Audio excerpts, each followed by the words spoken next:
마을에서 복음을 전하시는 선교사님이십니다. 정말 힘든 가운데 복음을 전하신 뿐만 아니라 내일이면 항암 치료를 받으러 부산으로 내려가셔야 돼요. 근데 이 부산으로 내려가시기 직전에 오늘 젊은이 교회까지 말씀을 다 전하고 내려가시겠다고 하셨습니다. 우리 선교사님 위해서도 기도해 주시고 또 그 사역을 위해서도 기도해 주시고 또 우리가 그 말씀으로 인해서 도전받는 시간이 되기를 간절히 바랍니다. 우리 이원철 선교사님이 나오실 때 우리 할렐루야로 환영하겠습니다. 할렐루야.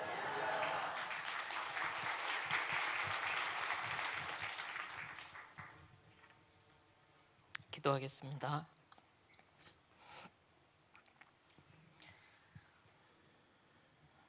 사랑하는 주님, 주의 은혜로 우리가 이 자리에 함께 모여서 주님을 찬양하며 주님의 말씀에 우리의 마음을 열기를 원합니다. 하나님, 성령님께서 우리에게 하시고 말씀하시고자 싶어 하시는 그 말씀을 우리의 심령 가운데 친히 말씀하여 주옵소서. 우리가 듣겠습니다. 예수님 이름으로 기도드렸습니다. 아멘. 네, 저는 케냐에서 온 이원철 선교사라고 합니다. 여러분이 제가 지금 여기 온 지 한 달이 조금 넘어서요, 얼굴이 많이 하얘졌습니다. 그래서 사람들이 놀라시더라고요. 97년에 케냐에 하나님께서 보내셔서 그곳에 갔고 거기서 학교 사역을 하던 중에 복음이 전혀 들어가지 않는 지역을 찾게 되었습니다. 하나님의 은혜로 지금 사역하는 모얄레에서 모얄레는 90%가 회교도들입니다. 그곳에 기독교 학교를 시작했습니다. 처음에 여러 가지 어려움들이 많이 있었지만 또 하나님의 은혜로 다 극복하게 하시고 지금은 그 지역에서 회교도들이 정말 좋아하는 학교가 됐어요. 여러분, 회교도들에게 복음을 전하는 것이 얼마나 어렵냐면, 이제 처음에 복음을 전하기 위해서 이야기를 시작하면 처음에는 듣지만 들으면서 그들이 알아채면은 협박을 합니다. 이제 돌아가라. 돌아가지 않으면 피를 볼 줄 알아라. 그래서 어떤 사람들은 또 용감하게 하려고 하지만 일단 그들이 마음을 닫고서 듣지를 않기 때문에 전도하기가 어렵습니다. 그런데 저희 학교에서는 조건이 있습니다. 우리 학교에 들어오려면, 우리 학교에서 공부하려면 일주일에 3시간씩 성경을 배워야 된다. 이것이 전제 조건입니다. 그런데 학교가 너무 좋아서요, 그러니까 제가 잘해서가 아니라 하나님의 은혜를 많이 입어서 학교가 그 지역에서 가장 좋은 학교가 됐습니다. 성적이 가장 좋아요. 그러니까 이제 회교도들이 옵니다.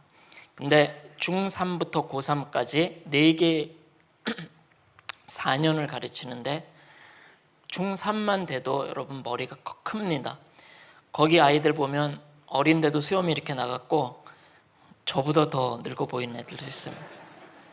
근데 그 아이들이 머리가 컸고 어려서부터 그 코란을 마드라사라는 데 가서 외우면서 자라는 애들이기 때문에 저희 학교에 오면은 불평을 합니다. 자기 부모에게 불평을 합니다.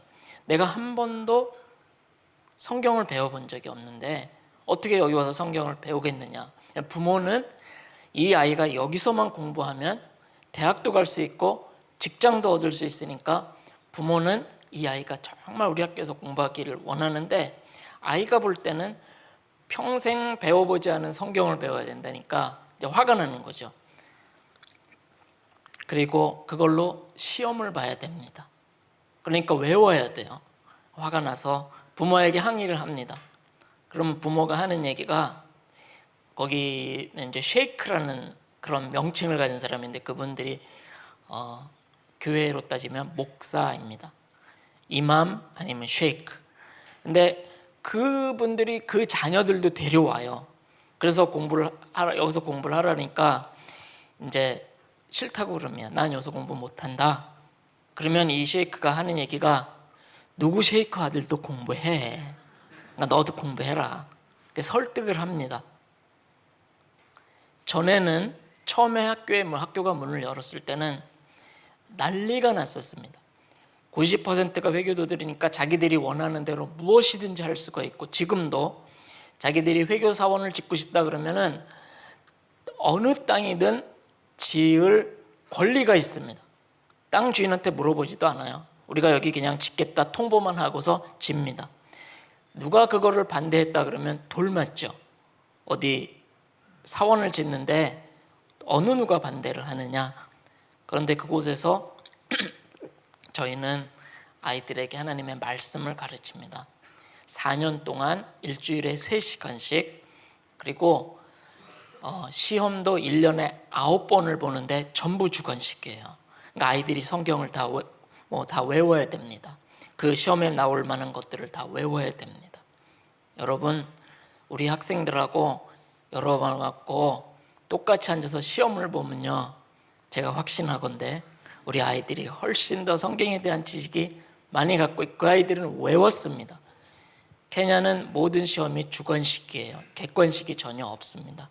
그래서 그 아이들에게 하나님의 말씀을 가르칠 수 있도록, 아이들이 예수님에 대해서 알고는 있지만 잘못 알고 있습니다. 그런데 우리 학교에서 4년을 배우면 예수님이 구약에 예언된 대로 갑자기 나타나신 분이 아니라 하나님의 약속을 따라 오신 분이고, 또 이 땅에서 어떠한 일을 행하셨으며 또 부활하고 승천하시고 우리의 구세주가 되신다는 것을 그 아이들이 다 배웁니다. 그래서 고2가 되면 성령이 마가다락방에 임하신 것과 또 성령의 역사로 사람들이 회개하고 돌아오고, 그런 성령의 역사를 배우고요. 그러니까 아이들이 구원을 얻을 만한 충분한 지식을 갖고 있습니다. 지식을 갖고 있습니다. 그러나 구원은 지식을 통해서 얻는 것이 아니라 성령의 역사로 이루어집니다. 그런데 아이들이 그 말씀이 있잖아요. 그 말씀을 배웠잖아요. 여러분이 기도해 주시면 성령께서 역사하셔서 그 아이들이 배운 말씀이 그 아이들의 심령에 역사하면 그 아이들은 하나님께 돌아올 것입니다. 그래서 여러분 기도해 주십시오. 그러면 여러분은 거기 안 가서 고생 안 하셔도 영혼을 구원한 상급을 받을 것입니다. 저는 이걸 불공평하다고 생각하지 않습니다. 왜냐하면 그곳에서 사역할 수 있었던 것은 여러분이 뒤에서 기도해 주시고 눈물로 기도해 주시고 생명 같은 헌금으로 지원을 해주셨기 때문에, 그것에서 하나님이 여러분의 기도를 통해서, 여러분의 헌신을 통해서, 또 저를 통해서 역사하시는 것입니다. 이스라엘에는 전쟁에 나간 군인이나 남아서 지킨 군인이나 전리품을 똑같이 분배한다고 합니다. 그러니까 여러분, 나가는 것도 중요하지만 여기서 남아서 기도하는 것도 여러분이 선교지의 영적 싸움에 동참하고 있다는 것을 생각하셔서 열심히 기도해 주십시오. 하늘의 상급이 클 것입니다. 오늘 요한복음 3장 16절, 하나님이 세상을 이처럼 사랑하사, 이처럼이라는 것은 그냥 이처럼이 아니라 so loved, 이처럼 사랑하셨다는 말씀입니다. 이처럼 어떻게 사랑하셨는지 제가 한번 예를 들어 보겠습니다. 여러분, 김형석 목사님 사랑하시죠? 너무 잘생기셨고, 네. 사랑하시죠? 그런데 예를 들었습니다. 제가 예를 들었습니다. 목사님이 심장병이 걸리셨어요. 그래서 수술로는 도저히 고칠 방법이 없고, 딱 한 가지 방법은 어떤 사람의 심장을 취해서 이식하는 것입니다. 목사님께 질문하면, 목사님에게 심장을 줄 사람이 있습니까, 목사님? 아까 2부 예배 때는 안 받으시겠대요. 줘도 안 받겠다. 얼마나 사랑이 넘치십니까? 나 살겠다고 누가 주는 심장 안 받겠다. 저는 이렇게 대답하시는 분 처음 봤어요. 너무 좀 좋으신 분입니다. 사랑이 정말 남을 나보다 더 사랑하시는 분입니다. 그런데 목사님께서 생각하시다가 내가 할 일이 많은데 내가 필금교회를 위해서 선교지의 선교사들을 돕기 위해서 내가 할 일이 많은데 내가 살아야 되겠다. 그래서 저에게 연락을 하셨습니다. 선교사님은 살 만큼 사는 것 같은데 아이들도 컸고 저는 아이들도 아직 어리고 선교사님의 심장을 주십시오. 그러면 제가 살겠습니다. 그러면 제가 어떻게 할 것 같습니까? 하나님께 물어볼 거예요. 하나님 줄까요? 왜 그러냐면 제 생명이 하나님 거니까. 줄까요? 주라고 말씀하시면 제가 드리겠습니다. 농담이 아니고 드리겠습니다. 친구를 위하여 목숨을 버리는 것보다 더 큰 사랑이 없다. 그리고 나의 주님이 나를 위해서 목숨을 버리셨는데 왜 이 일을 못하겠습니까? 그런데 제게 아들이 하나 있습니다. 딸도 하나 있고. 근데 큰아들이 31살인데요. 안동대 영어 예배를 섬기는 간사로 있습니다. 네, 안동대를 졸업하고 이제 근데 이 아이는 키도 크고 저보다 훨씬 잘생기고요. 영어를 아주 잘합니다. 한국말보다 더 영어를 잘합니다. 아주 마음이 깨끗해요. 제가 봐도 정말 마음이 깨끗합니다. 그리고 건강합니다. 그래서 목사님이 보실 때 저보다는 제 아이의 심장이 더 낫겠다 해서 선교사님 거보다 선교사님 아이의 심장을 주실 수 있습니까? 이렇게 보신다면 저는 아무 대답도 못합니다. 제가 아이를 사랑하니까, 저보다 더 사랑하니까 얘기를 못하죠. 이런 일을 할 수 있는 사람은 세상에 미친 사람 이외에는 없습니다. 그렇죠? 그런데 우리 하나님께서는 그 일을 하셨습니다. 하나님은 내가 여전히 죄인 되었을 때 나를 살리시기 위해서 하나님의 사랑하는 독생자 예수 그리스도를 십자가에 못 박아서 그 생명을 취해서 그 심장을 취해서 제 안에 넣어주셨습니다. 이 세상에 이보다 더 아름다운 이야기를 여러분 들어본 적이 있습니까? 다른 종교에는 신들이 사람들한테 하는 얘기가 너희들이 잘 살아라, 너희들이 선행을 해라, 너희들이 돌을 닦아라, 그래야 극락에 들어가든지 천국에 들어가든지. 근데 우리 하나님께서는 우리가 스스로 그 일을 할 수 없다는 것을 너무나 잘 아시고, 하나님은 그 사랑하는 독생자 예수 그리스도를 죄가 없지만 죄 있는 곳으로 간주하셔서 우리의 모든 죄를 그분에게 씌우셔서 십자가에 죽여서 그 피로 그 생명으로 우리를 구원하신 것입니다. 우리가 그 생명을 가지고 살고 있어요. 그러니 어찌 우리가 하나님을 찬양하지 않을 수 없고 어찌 우리가 그 은혜에 감격해서 눈물을 흘리지 않을 수 있습니까? 저는 이 사랑을 생각할 때마다 혼자서 이렇게 침대에서 이 사랑을 생각할 때마다 항상 눈물이 흐릅니다. 하나님 미쳤어요. 하나님 어떻게 그렇게 하실 수 있습니까? 하나님은 미쳤습니다. 우리는 그 하나님의 미친 사랑을 받은 자들입니다. 그래서 우리는 어딜 가든지 어떠한 상황에 우리가 있든지 우리는 감사할 수밖에 없는 것입니다. 이 마귀는 거짓말하는데 뛰어납니다. 마귀가 할 수 있는 마귀가 가진 가장 큰 무기는 거짓말이에요. 그래서 에덴 동산에서 하나님께서 네가 이 실과를 따먹으면 정령 죽으리라 이렇게 말씀하셨는데 마귀는 아니야, 정령 죽지 않을 거야, 거짓말을 했습니다. 그래서 우리가 그 거짓말에 속아서 에덴 동산에서 쫓겨나서 이 어려운 삶 가운데 있지만 그러나 예수님께서 오셔서 우리를 구원해 주셨어요. 죄로부터 해방시켜 주셨습니다.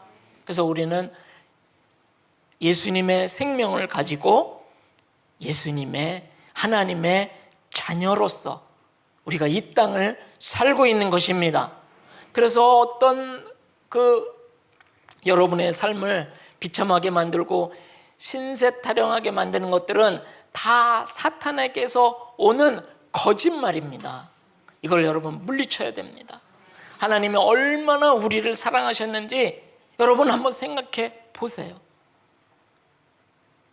정말 하나님의 사랑은 미친 사랑입니다. 하나님의 성품은 사랑이 있지만 또 공의도 있습니다. 그리고 이것을 정말 잘 이해해야 합니다. 한 가지 예를 더 드리겠습니다. 오늘 김용석 목사님 뜨네요. 목사님께 제가 사기를 쳤습니다. 사기. 그래가지고 목사님 가정이 완전히 어려움에 빠져서 말할 수 없는 어려움에 빠졌습니다. 제가 아까 그 아이들들, 사랑스러운 아이들도 봤는데 정말 말할 수 없는 어려움에 빠졌습니다. 그런데 제가 그렇게 사기를 쳐먹고서 나중에 뉘우치고 하나님 앞에 와서 전심으로 진심으로 뉘우치고 하나님 앞에 회개를 했습니다. 그러면 하나님이 용서해 주시겠습니까? 용서해 주시기를 여러분 바라지요. 그렇죠? 하나님은 그렇게 용서하실 수 있는 분이 아닙니다. 왜 그러냐면 하나님이 저를 용서해 주셨다면 저는 감사와 기쁨이 넘치겠지만, 저는 좋으신 하나님이라고 이야기하겠지만, 목사님이나 목사님을 사랑하는 주변에 있는 분들이 볼 때는 저 인간은 사기 쳐먹고 회개하고 용서 안 받고 기쁘다 그러고 저러고 사네. 하나님이 공의의 하나님인가 생각하게 됩니다. 그렇죠? 우리 하나님은 완전하신 하나님입니다. 외전하는 그림자도 없으신 분입니다. 그렇다면 이렇게 용서한다는 것은 하나님의 공의에 위배되는 것입니다. 근데 우리는 그렇게 알고 있고 그렇게 믿고 싶습니다. 성경에도 보면은 너희가 돌이켜 겸손히 회개하면 너의 죄를 사하신다는 말씀도 있잖아요. 근데 그 배경을 알아야 됩니다. 어느 나라에 왕이 있었습니다. 이 왕이 사람들한테 존경, 사랑을 받는 왕이었어요. 그런데 하루는 이 왕이 한 가지 법령을 발표했습니다. 오늘부터 우리나라에서는 이러한 법을 시행하는데 이 법을 어기는 사람은 회초리로 10대를 맞을 것이다. 이렇게 여러분 아이들이 말 안 들었을 때 회초리 가져와, 이 때리는 회초리 말고요. 여러분 예수님의 순환 영화 보면 건장한 로마 병정들이 회초리로 예수님 때리는 광경 한번 보셨죠? 저는 우리 학교 아이들에게 매년 그 영화를 보여줍니다. 4년 다니는 학생은 4번 봅니다. 저는 10번도 넘게 봤습니다. 때리는 장면이 나옵니다. 예수님 너무 고통스러워하시죠. 저 같은 사람은 2-3대 맞으면 기절입니다. 회초리 10대 맞는다. 그래서 많은 사람들이 먼저는 왕을 사랑하고 존경하니까 그 법을 지켰고, 그 다음에는 또 벌도 무서우니까. 그런데 어느 날 왕의 어머니가 그 법을 어겼습니다. 그래서 그 이야기가 이제 나돌기 시작했습니다. 사람들이 염려합니다. 또 여러 가지 이야기를 합니다. 공의로운 우리의 왕은 이 일을 어떻게 하실까? 어머니니까 그냥 용서해 주실까? 사람들이 이야기를 합니다. 근데 이 이야기가 왕의 귀에 들어가니까 왕이 군사를 명해서 어머니를 잡아오게 합니다. 옛날에는 왕이 재판도 했죠. 그래서 이제 재판정에 어머니를 군사를 시켜서 잡아오게 하였습니다. 그리고 어머니에게 물어봅니다. 이 법을 어겼습니까? 그 일을 하셨습니까? 그러니까 어머니가 본 사람도 있고 그러니까 그렇게 했다고 고백을 했습니다. 그러니까 군사에게 명합니다. 회초리를 가져와라. 그래서 군사들이 또 거기에 있던 사람들이 놀랬죠. 저 약한 어머니가 저 회초리에 맞으면 살아남기 힘들 텐데 걱정하면서, 그러나 왕의 명령이 주상 같으니까 회초리를 가져왔습니다. 군사가 그것을 가져왔습니다. 저 여인을 10대를 때려라. 10대 때리면은 아마 죽을지도 모르죠. 연로하신 어머니니까. 그래서 이제 그러나 왕의 명령이기 때문에 이제 군사가 회초리를 뽑아서 이제 때리려고 합니다. 그때 왕이 잠깐만 기다려라. 그리고 자기 왕복을 벗습니다. 왕복은 왕의 권위를 상징합니다. 그래서 왕복을 벗고 자기 왕관을 내려놓고 어머니에게 가서 어머니를 꼭 끌어안습니다. 그리고 군사에게 다시 이야기를 합니다. 이 여인을 10대를 때려라. 그런데 때리려고 보니까 왕이 그 어머니의 모든 몸을 꼭 이렇게 감싸고 있기 때문에 때릴 수가 없죠. 그래도 왕이 재촉을 하니까 할 수 없이 때립니다.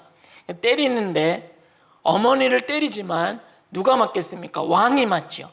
왕이 이 10대를 다 맞았습니다. 그리고 자리로 돌아가서 왕복을 입고 왕관을 쓰고 이제 저 여인은 죄값을 치렀으니 이제 집에 가게 하라. 여러분, 이것이 하나님의 공의입니다. 하나님은 우리가 진심으로 회개했다고 용서하시는 것이 아니라 그 죄값을 치르게 하십니다. 근데 우리가 죄값을 치르면은 한 사람도 살아날 사람이 없으니까 하나님은 그 사랑하는 아들 독생자 예수 그리스도를 대신 보내서 우리가 지은 모든 죄에 대한 벌을 받게 하신 거예요. 로마 병정이 예수님을 때릴 때 긴 채찍의 끝에 쇠가 매달려 있죠. 그래서 몸을 때리니까 그 쇠가 몸에 박힙니다. 그리고 잡아당깁니다. 예수님의 살과 피가 뜯겨나가죠. 하나님의 아들, 이 전지를 하나님께서 예수 그리스도를 통해서 지으셨다고 하는데 그분이 육신의 몸을 입고 이 땅에 오셔서 그렇게 우리의 죄 때문에 대신 맞으신 것입니다.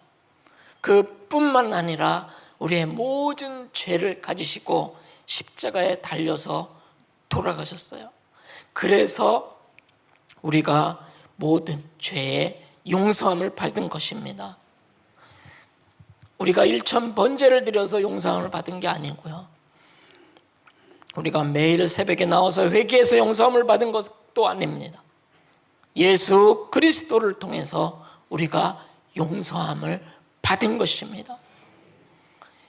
그렇기 때문에 다른 종교에는 구원이 있을 수가 없습니다. 예수 그리스도가 우리를 대신해서 채찍에 맞고 또 십자가에 달려서 돌아가셨기 때문에 그 예수 그리스도를 우리의 구세주로 믿는 우리가 구원을 받은 것입니다. 어떤 종교에도 이런 아름다운 이야기가 없고 어떤 종교에도 이런 일이 없습니다. 오직 구원은 하나님께서 예비하신 오직 한 길 예수 그리스도를 통해서만 얻을 수 있는 것입니다.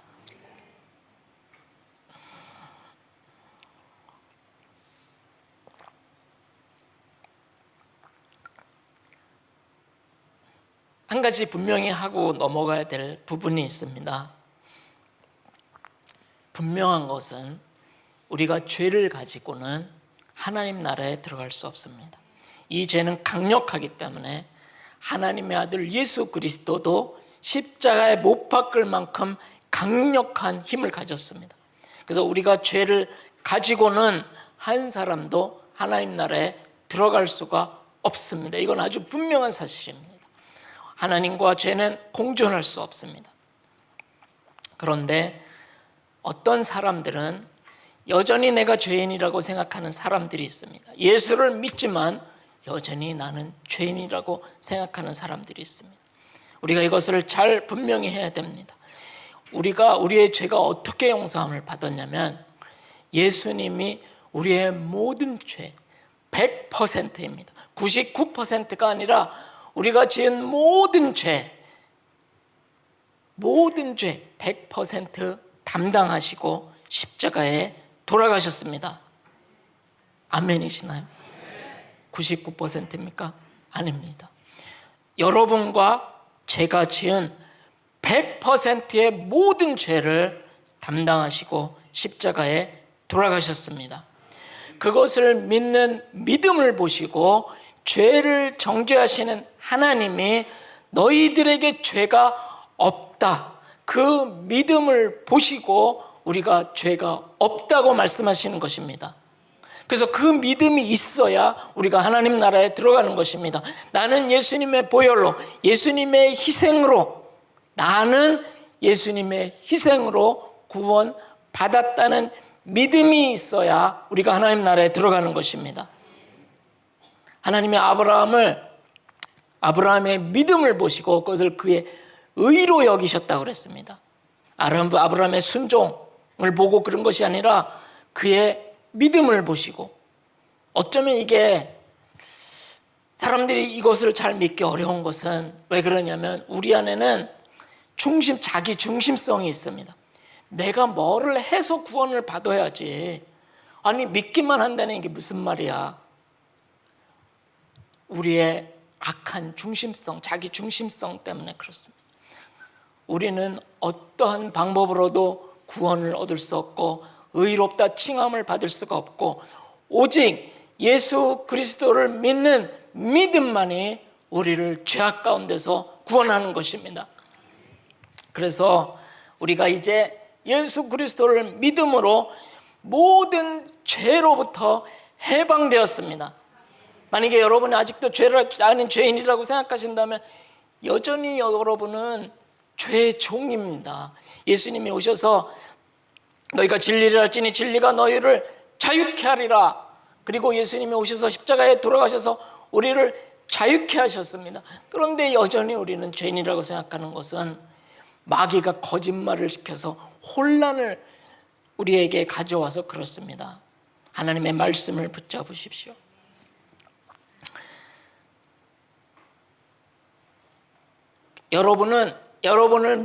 여러분이 예수 그리스도가 여러분의 모든 죄를 담당하시고 십자가에 돌아가셨다는 것을 믿을 때 여러분의 죄는 100% 용서함을 받았습니다. 아멘. 이게 믿음입니다.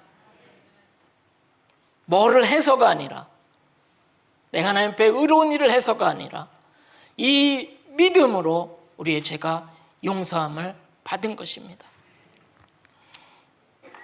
죄를 정죄하시는 하나님께서 그 믿음을 보시고 여러분의 죄를 다 씻어주신 것입니다. 그런데 사도 세례 요한이나 예수님이나 베드로가 성령을 받거나 가장 먼저 복음을 증거할 때 하신 말씀이 뭐냐면 회개하라 이것이었습니다.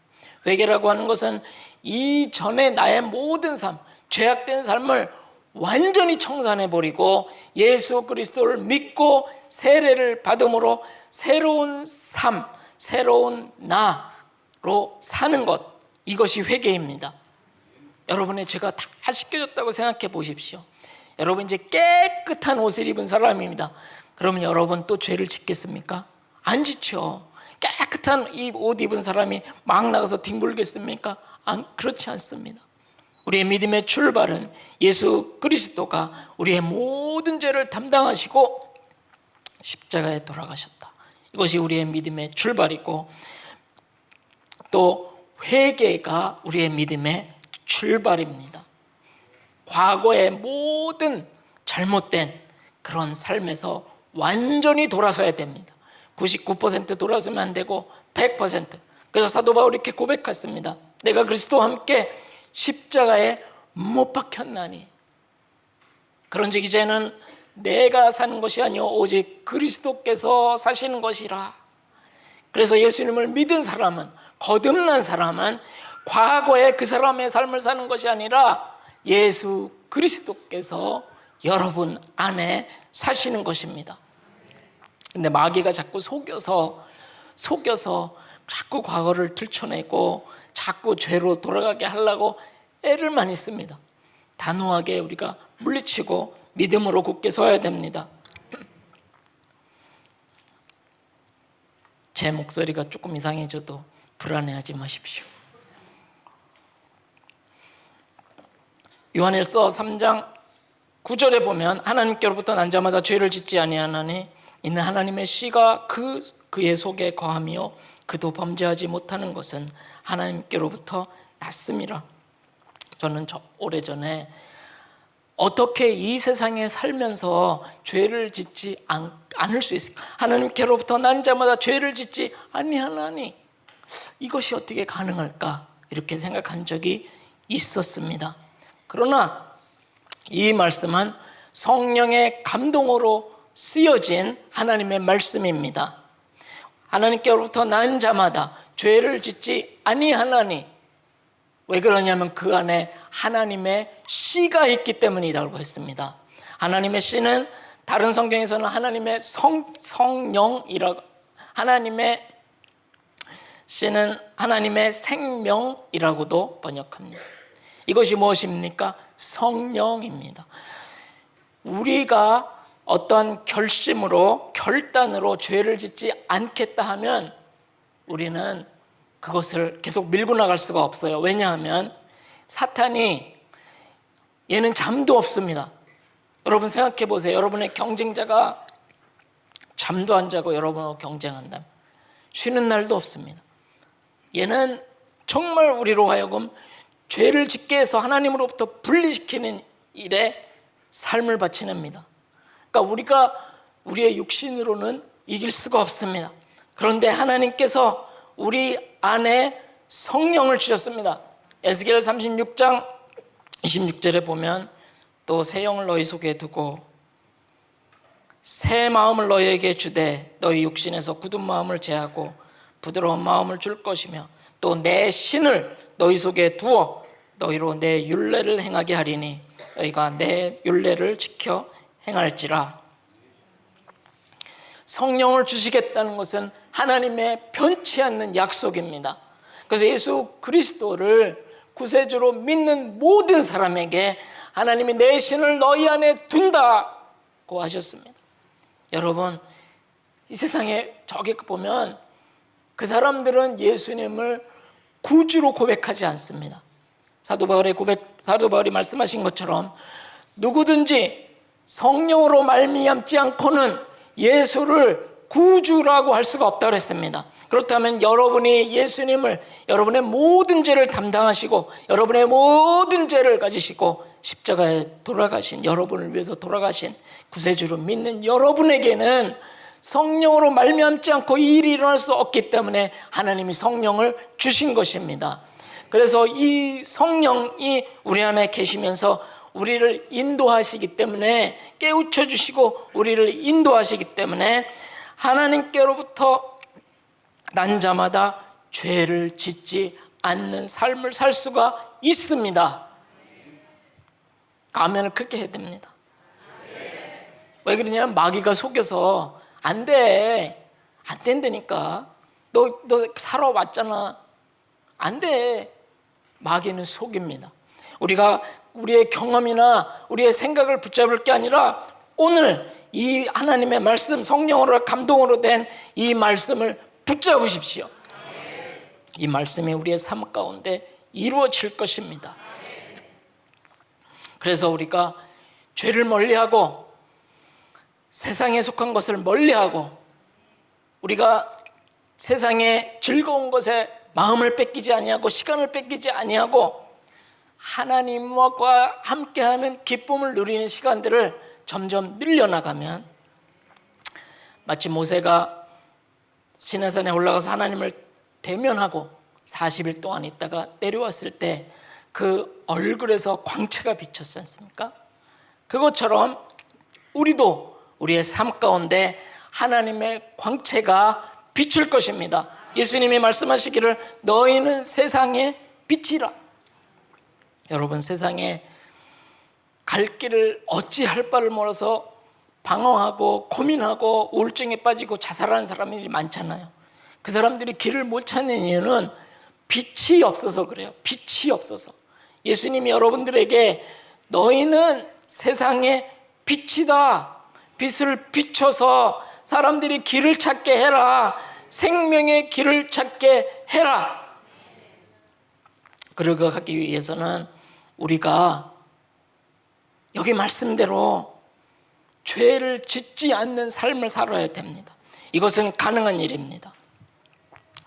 제가 거기 학교에서 이제 아이들이 고3이 돼서 시험을 봅니다. 그러면 시험 성적에 이제 낙제 이렇게 나오는 거하고, 그렇지만 좋은 성적은 아니래도 낮은 성적을 받는 거하고는 의미가 틀립니다. 낙제 그러면 나중에 어디 가서 인터뷰하고 그럴 때, 면접하고 그럴 때 얘는 이게 안 되는구나. 그런데 낮은 점수 받으면 얘는 공부를 좀 열심히 안 했구나, 이렇게 받아들여지니까 제가 아이들에게 고3 때 시험이 이제 가까이 오면 고3 때 모의고사 본 성적을 가지고 부릅니다. 몇 명을. 너 낙제 다 이리 와라. 그래서 한 반을 만듭니다. 한 8명에서 10명 사이로. 그리고서 수학을 가르칩니다. 그러면 그 반에 온 아이들은 절대 낙제를 안 합니다. 제가 아이들한테 얘기하는 게 있어요. 너희들 여기서 낙제하면 이건 기적이다. 너희들이 낙제하면 이건 기적이다. 그래서 아이들을 가르칩니다. 근데 아이들의 마음에 계속 고2 때, 고1 때, 중3 때 낙제를 했잖아요. 그러니까 얘네들이 마음에 나는 낙제할 거야, 이 믿음이 있습니다. 낙제할 거라는 믿음이 있어요. 그 믿음을 바꾸지 않으면 아이들을 가르칠 수가 없어요. 그래서 첫 시간에는 무조건 그 믿음을 바꿔주는 일을 합니다. 여러분, 인도 코끼리 길들이는 것도 어렸을 때 쇠사슬에 묶어두잖아요. 그래서 자기 힘으로 하려다가 안 되니까 포기해버리는 것처럼 아이들이 나는 낙제한다는 그런 경험에 의한 생각을 바꿔야 이제 공부를 할 수 있고, 또 배운 애들이 낙제를 안 합니다. 제가 이 이야기를 왜 하냐면, 하나님께로부터 난 자마다 죄를 짓지 아니하나니, 그런데 우리 경험이 이 말씀을 방해합니다. 그러니까 여러분, 이제 여러분의 마음을 바꾸십시오. 그동안 속아서 살았지만 이제는 이 말씀을 붙잡고, 비록 넘어질 때 있지만 성령께서 우리를 도우셔서, 우리를 긍휼히 여겨서 도우셔서 우리는 죄를 짓지 않는 삶을 살 수 있습니다. 왜 그러냐면 하나님이 말씀하셨기 때문에 그렇습니다. 성령이 우리를 도우시기 때문에 그렇습니다. 성령이 어떻게 우리를 도우십니까? 말할 수 없는 탄식으로 우리를 위해서 친히 간구하시느니라. 어떤 미국 목사님이 파키스탄에 갔대요. 거기는 유목민이니까 집들이 이렇게 높지 않습니다. 유목민들은 케냐에도 마사이, 저는 마사이 집에 많이 가봤는데요, 이렇게 낮습니다. 여기에 한 반 정도 됩니다. 반. 그리고 꼬불꼬불합니다. 왜 그러냐면 맹수들이 들어와서 길 잃으라고 이렇게 뻥 뚫리지 않고 이렇게 꼬불꼬불 돼 있습니다. 못 들어오게. 그런데 이제 이 목사님이 그 유목민이 있는 마을에 갔는데 갑자기 폭우가 쏟아졌습니다. 그러니까 비 피할 때를 찾다가 이제 집을 찾았어요. 봤어요. 막 뛰어갔습니다. 집이 저렇게 작으니 입구도 조그맣죠. 그래서 거의 기다시피 들어가서 이제 앉았습니다. 이제 비가 그치면 나가려고. 그래서 껌껌한데 점점 시간이 지나면서 주변이 밝아지니까 이제 보이기 시작합니다. 유목민들은 새끼들을 자기 자식처럼 생각합니다. 여러분, 아기 있으신 분들 너무 이쁘잖아요. 유목민들은 새끼들을 그렇게 이뻐합니다. 근데 얘네들이 그 집 안에서 똥도 싸고 오줌도 싸고 그래요. 그러니까 냄새가 많이 나죠. 그리고 그 안에서 취사를 합니다. 먹는 게 아주 간단하기 때문에 불 펴놓고 그릇 하나 올려놓고 옥수수 콩 넣고서 익히기만 하면 먹거든요. 그러니까 그렇게 삽니다. 그러니까 그 끓음이 그 안에 가득하죠. 그래서 이 목사님이 이제 앉아있다 점점 눈이 밝아지면서 보니까 이제 보이는 거예요. 뭐 똥 싸는 것도 보이고, 비가 오니까 냄새도 나잖아요. 많은 냄새도 나고, 또 연기는 맹쾌하고, 점점 비가 오니까 흙으로 된 천정에서 국물이 뚝뚝 떨어지기 시작합니다. 그러니까 너무 힘들어서 내가 비만 그치면 내가 뛰쳐나가리라. 그리고 이제 바깥에 비 그칠 때만 기다리고 있는 거예요. 너무 힘들게. 근데 성령님께서 그 목사님께 말씀하셨대요. 내가 너의 안에 거하는 것이 네가 지금 이 집에서 힘들게 있는 것보다 더 힘들구나. 이렇게 말씀해 주셨대요. 우리가 성령 충만을 받기를 원하고 성령이 우리 가운데 정말 역사하시기를 원하지만 우리는 우리 안에 너무 지저분한 것들을 많이 집어넣어놨어요. 그리고 성령이 계시기를, 충만하시기를 원하죠. 그렇음에도 불구하고 성령님께서는 우리 안에서 고통하시면서도 우리를 위해서 말할 수 없는 탄식으로 간구하십니다. 그렇다면 하나님이 얼마나 심각하셨어요. 그 사랑하는 아들을 십자가에 못 박았습니다. 벌거벗겨서 치를 타당하고 나의 하나님 어찌하여 나를 버리시나이까. 그것도 외면하고 우리를 구하시기 위해서 하나님이 얼마나 심각하게 우리를 사랑하셨습니까? 뿐만 아니라 성령이 없이는 우리가 하나님의 말씀을 다 지킬 수가 없으니까 우리 안에 성령을 주시겠다고 에스겔 36장에서 오래전에 이미 약속하셨고 그 약속하신 성령을 우리에게 주셨습니다. 그리고 또 우리 안에서 말할 수 없는 탄식으로 고통하시면서 우리를 하나님 나라에 인도하시기 위해서 애를 쓰고 계십니다. 그러면 우리도 하나님만큼이나 그 십자가에 달려가신 예수님만큼이나 우리 안에서 간구하시는 성령님만큼이나 좀 우리의 구원에 좀 심각해야 되지 않겠습니까? 왜 하나님만 그렇게 애를 쓰십니까? 하나님만 왜 고통을 당하십니까? 우리를 위해서 그 크신 사랑을 베풀어 주신 하나님을 생각하며 이제 우리는 죄를 짓지 않는 삶, 성령의 인도하심에 따르는 삶, 이 세상의 빛과 소금으로서 사는 삶을 우리는 살아야 됩니다. 그리고 그렇게 살 수 있습니다. 마귀가 속입니다. 그러나 우리는 그 마귀의 꼬임에 넘어가지 않고 살 수가 있습니다. 죄에 요기할 때 여러분 한번 생각해 보세요. 여러분 요새 스마트폰을 보니까 저도 그래요. 뭐 이렇게 보니까 관심 있는 게 딱 뜨는 거 있죠. 이게 뭐야? 뭐 완전히 선정적인 건 아니라도 저도 남자니까 딱 보고 눈이 띵 하는 게 있잖아요. 그때 제 마음에 무슨 생각이 들었냐면요, 내가 저걸 누르면 마음의 죄를 질 것이고 하나님은 내 죄를 용서하실 텐데 내 죄를 용서해 주기 위해서 내 사랑하는 주님이 또 매일 맞아야 되는구나. 그래서 저는 그걸 확 무시해 버립니다. 성령이 우리 마음속에서 역사하시면서 우리가 죄에 빠지지 않도록 시시때때로 인도하실 뿐만 아니라 우리를 위해 간구하시는 것입니다. 세상 사람들은 그것을 보고 대박 그러겠지만 우리는 아닙니다. 그건 멸망의 길입니다. 여러분 젊은 청년들 그런 거 보면요, 이 소망을 가진 자마다 자신을 깨끗게 하느니라. 소망을 바라보십시오. 우리가 하나님 나라에서, 영원한 하나님 나라에서 누릴 기쁨을 생각하면서 이 땅의 즐거움을 버리시기를 바랍니다.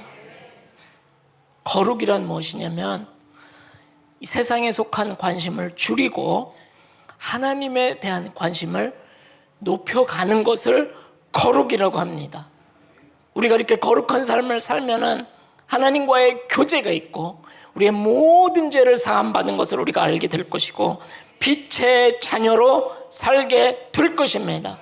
세상에 길 잃은 많은 사람들이 여러분에게 올 거예요. 저기 가면 길을 찾을 수 있을 거야. 저기 가면 어떻게 할 수 있을 거야.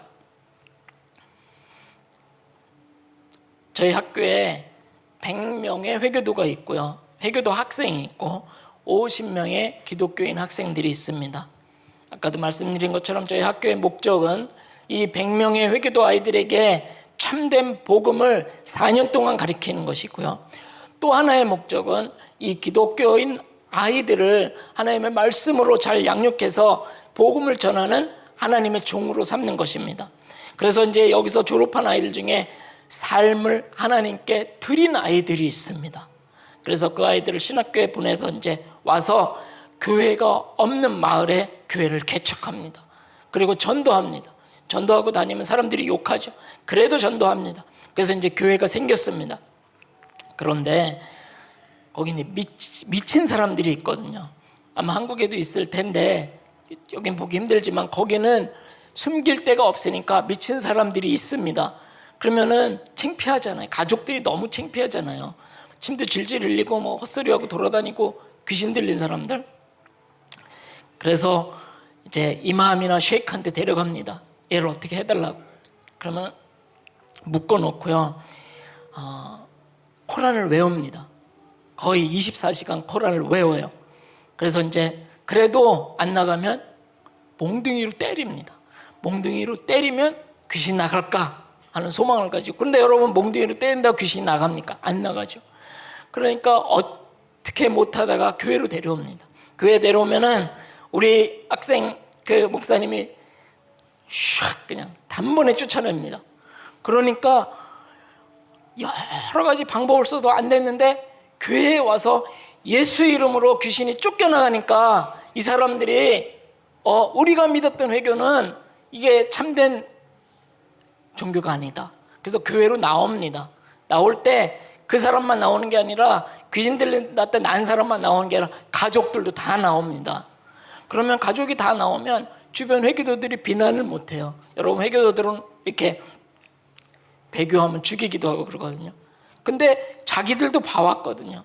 자기들도 이 사람이 미쳐서 정말 자기네 종교 지도자들도 고쳐보려고 애를 썼는데 안 됐는데 교회 갔더니 예수 이름으로 귀신이 쫓겨나가니까 그 가족들이 가는 것에 대해서 아무 말을 못합니다. 그래서 여기는 한국은 기독교인이 정체가 되거나 줄어든다 그러는데요, 거기는 회교도가 90%임에도 불구하고 거기는 믿는 사람들이 점점 늘어납니다. 한 학생이 가서 이제 신학교 갔다 와서 개척했어요. 200명이 넘습니다. 교회가 없었는데요. 그리고 또 한 군데 개척을 했습니다. 다른 학생이 거기 가서 목회를 하는데요, 교회를 짓는데 한 200명 들어갈 교회를 짓고 있는데 하는 얘기가, 저거 좁을 것 같은데, 교회가 없는데 교회를 짓고 있는데 하는 얘기가 교회가 좁을 것 같은데. 그 전에 교회에서 예배를 드리는데요, 이제 가정집에서 드립니다. 그러면 처음에 예배 시작하면은 시간 되기 전에 아이들이 들어옵니다. 아이들이 들어와서 뭐 찬송도 하고, 시간이 되면서 어른들이 오면요, 아이들을 쫓아냅니다. 청년 한 명이 딱 들어갔고 다 쫓아냅니다. 왜냐면 어른들이 앉을 자리가 없으니까. 그럼 아이들은 쫓겨서 밖에서, 문 밖에서 자꾸 들여다보는 거예요. 그 안에 무슨 일이 있나. 그래서 이제 교회를 건축했습니다. 근데 그 목사님은 또 걱정이에요. 저 금방 좁아질 텐데. 하나님께서 그곳에 역사하셔서 회교도들이 하나님 앞에 돌아오고 있습니다. 근데 그런 교회들이 1년 동안 헌금을 모읍니다. 다른 데 안 쓰고 헌금을 모아요. 그래가지고 그걸 가지고 전도를 갑니다. 차도 없으니까 걸어갑니다. 30km 정도 걸어가요. 30km 정도 걸어가면 한 6시간 정도 걸립니다. 가서 전도하는데, 기독교인이 없는 마을에 가서 전도하거든요. 그러면은 그 사람들이 다른 마을에서 온 사람들을 환영하지 않습니다. 오히려 배척하고, 저놈들이 왜 왔나 그렇게 하고, 또 회교도들이 많으니까 예수님을 전하러 왔으니까 싫어합니다. 그래서 사람들이 자기들 먹을 것만 콩하고 옥수수 이렇게 싸갖고 가서 끓여 먹고요, 그냥 그러니까 들판에서 끓여 먹고 들판에서 자고, 그래 전도를 합니다. 한 마을에는 전도하러 갔는데 3년 동안 비가 안 왔습니다. 회교도 마을이었는데 3년 동안 비가 안 왔어요. 근데 전도하러 가니까 사람들이 하는 얘기가 너희가 믿는 하나님이 참 하나님이면 비 좀 오게 해달라고 기도해라. 그러니까 이제 전도팀이 다 모여갖고 금식했어요. 하루 종일 그날 금식하면서 기도했어요. 그 다음날 비가 왔습니다.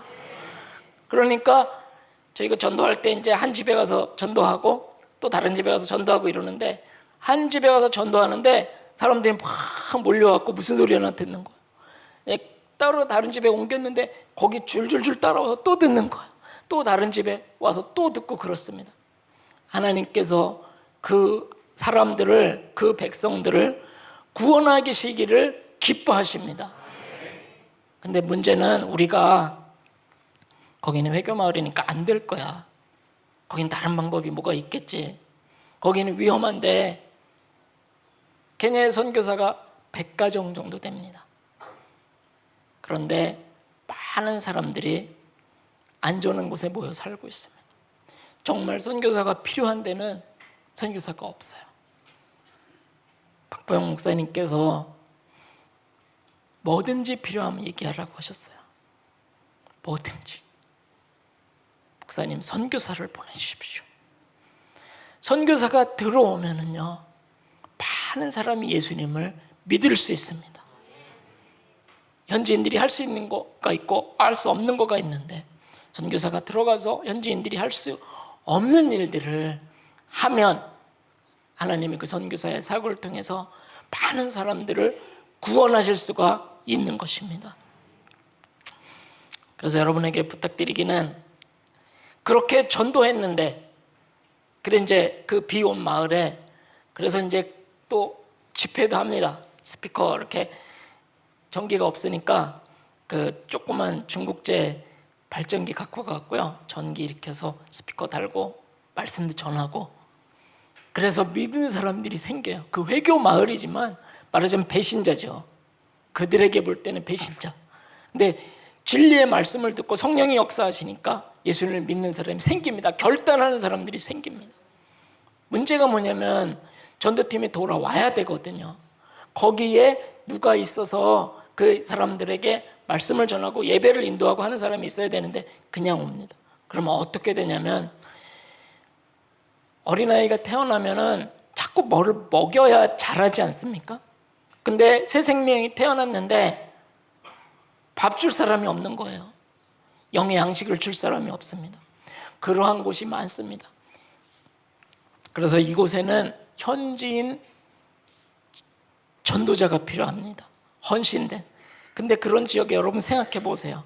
3년 동안 비도 한 번도 안 온 지역에 누가 거기 가서 가족 데려가서 살 수가 있겠습니까? 오직 예수님의 사랑에 자기 모든 것을 드릴 준비가 있는 사람이 거기 들어가 살 수 있거든요.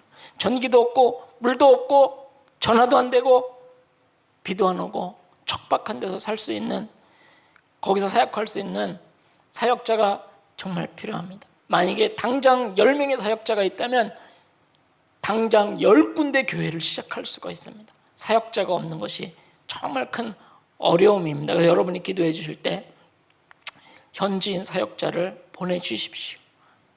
선교사님들이 들어오셔서 정말 사역 열심히 하시면 하나님이 그분들을 통해서 현지인 사역자를 일으켜 주실 것입니다. 저희 어머니가 이제 90이 되셨어요. 90. 제가 케냐에 97년에 갔는데 이번에 처음으로 3개월을 나왔습니다. 그전에는 나올 시간이 없었어요. 그래서 한 달밖에 못 나왔어요. 근데 이번에는 결심을 하고 나왔습니다. 지난 21년 동안 케냐의 사역을 위해서 우리 어머니가 기도를 많이 해주셨거든요. 수년 전에 저희 아버지가 돌아가셨어요. 어머니가 전화를 하셨어요. 아버지가 평안히 잘 돌아가셨으니까 너는 나오지 말고, 장래 걱정도 하지 말고, 나오지 말고 그 사역을 잘 돌봐라. 어머니 마음이 제 마음만큼이나 그 사역지를 염려하시고 사역을 염려하시고 기도해 주셨어요. 그런데 최근에 한 마을에 교회가 생겼습니다.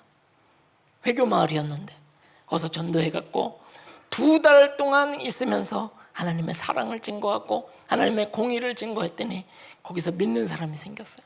그래갖고 이제 사역자가, 헌신된 사역자가 들어갔습니다. 근데 그 옆에 마을에도 한 30km 떨어진 데 마을에도 교인들이 있는데 전에 전도자가 있었거든요.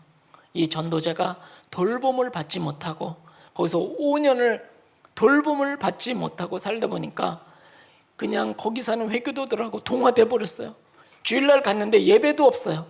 그러니까 이 교인들이 마음 아파합니다. 예배 없이 6개월 이상 있었더라고요. 나중에 그걸 알게 돼서 이제 제가 들어갔는데, 그래서 이 마을도 돌봐야 되는데 또 다른 마을도 돌봐야 되는데 30km면 6시간 걸어가야 되거든요. 사역하고 6시간 걸어오려면 너무 힘들잖아요. 그래서 제가 어머니한테 얘기했어요. 어머니, 여기 오토바이 사주세요. 그러면 이 전도자가 매주 가서 거기 요일을 달리해서 가서 예배드리고 그 사람들을 하나님의 말씀으로 양육할 수 있습니다. 어머니가 너무 좋아하시는 거예요. 그렇게 해서 많은 영혼들이 구원받으면 어머니 앞에 상급이 얼마나 크겠습니까? 저희 어머니는 선교사 아들 둔 특혜로 그런 기회를 얻은 것입니다.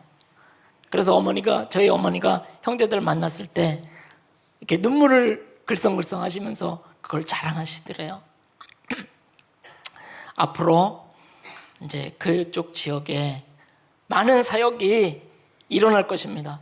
제가 그곳에 오래 있는 동안에 선교사들을 참 너무 보고 싶었는데 오지 않았는데, 필그름 교회를 통해서 이제 많은 선교사들이 올 것이고, 또 여러분이 힘써 기도해 주셔갖고 이제 그쪽 지역에 하나님의 놀라운 영광이 임할 것입니다.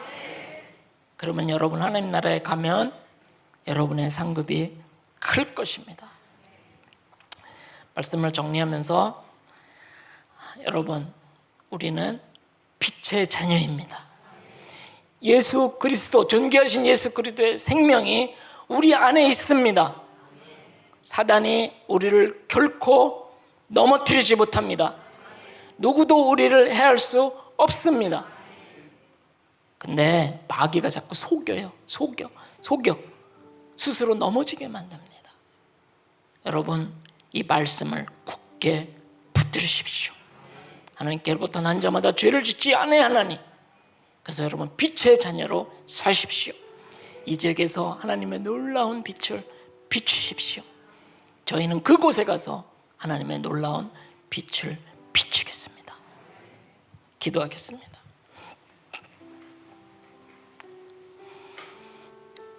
하나님 놀라운 사랑은 하늘을 두루마리 삼고 바다를 먹물 삼아도 다 표현할 수 없습니다. 주님 감사합니다. 주님 사랑합니다. 우리를 위해서 십자가에 대신 달려 돌아가신 주님의 사명, 주님께서 우리에게 주신 사명, 땅끝까지 이르러 내 증인이 되라고 하신 그 말씀을 우리의 삶의 현장에서, 또한 선교지에서 능히 감당하기에 부족함이 없는 우리의 삶으로 살 수 있도록 주여 우리의 믿음을 강건케 하여 주옵소서. 우리에게 믿음을 더하여 주옵소서. 필그름 교회를 통해서 사단의 견고한지들이 모두 깨어지게 하여 주시옵시고, 하나님의 놀라운 빛, 하나님의 영광이 이곳에 가득케 하여 주옵소서. 주님 감사합니다. 예수님 이름으로 기도드렸습니다. 아멘.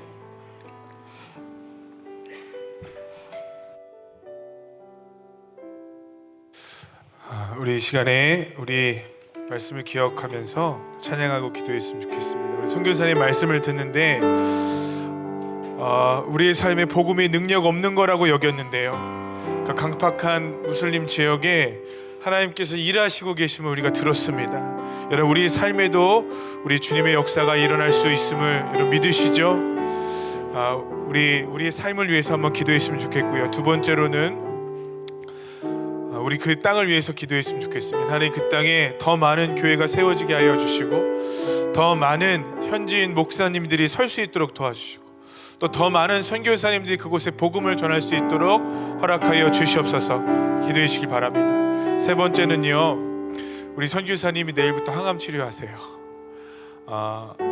그 임파선에 암이 있어서 암 때문에 항암 치료를 하셔야 되는데 우리 하나님께서 우리 선교사님 치유해 주시기를 기도합니다.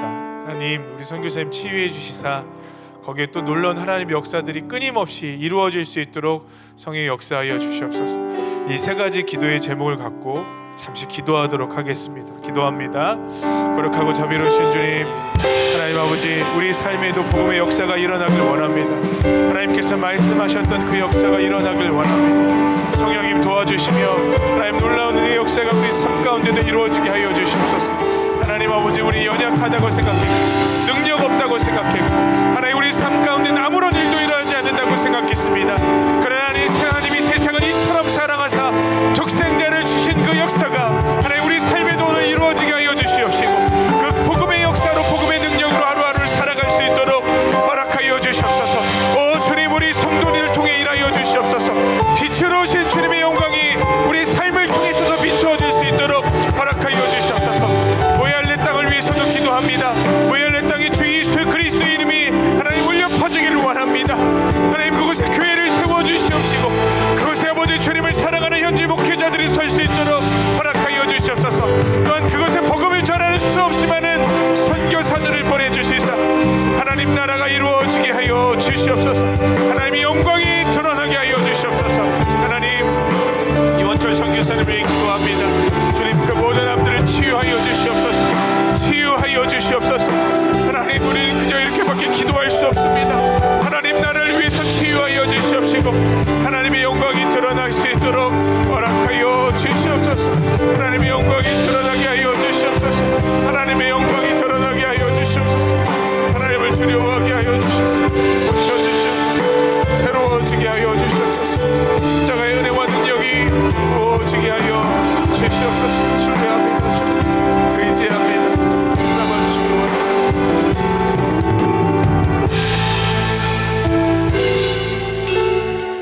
하나님 우리의 기도하는 것보다 우리가 생각하는 것보다 더 능히 일하실 주님을 찬양합니다. 하나님 복음이 우리의 삶에는 능력 없는 것 같았으나 아프리카 저 하나님 한 구석에서는 하나님 강력한 영들의 진들을 파하는 하나님의 권능이 일어나고 있었습니다. 하나님이 그러니 이제 우리 사단에게 속지 않도록 허락하여 주시옵소서.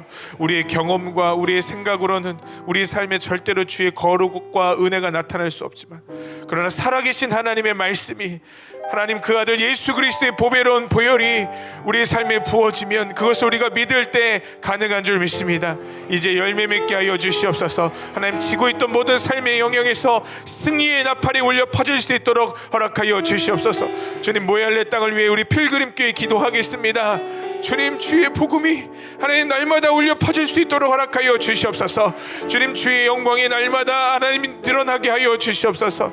믿지 않던 자들이 돌아오면 견고한 사단의 진들이 무너지게 하여 주시옵소서.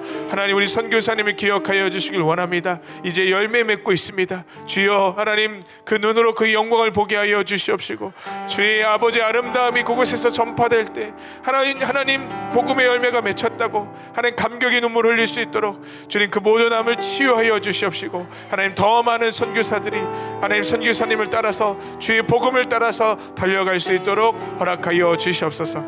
이제 우리 주 예수 그리스도의 은혜와 하나님 아버지의 극진하신 사랑과 성령님의 감화 감동 교통 역사하심이 하나님 복음 앞에 그것을 믿기로 결단하는 모든 심령들 위해 그리고 아프리카 모야알레 위해 또한 파송될 선교사님들 위해 이제부터 영원까지 함께 하시기를 간절히 축원하옵나이다. 아멘.